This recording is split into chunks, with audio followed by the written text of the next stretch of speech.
المواصلات.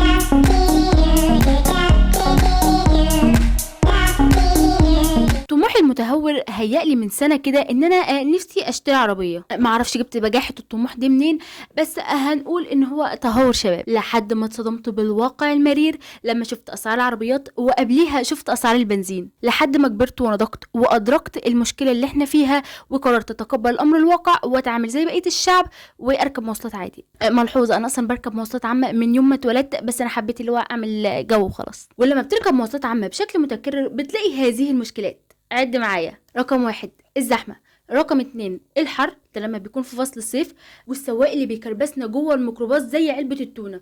الله يسامحك، على فكرة الكرسي 3 مش 4. الزحمة تاني، طبعا مفيش اي برايفسي خالص.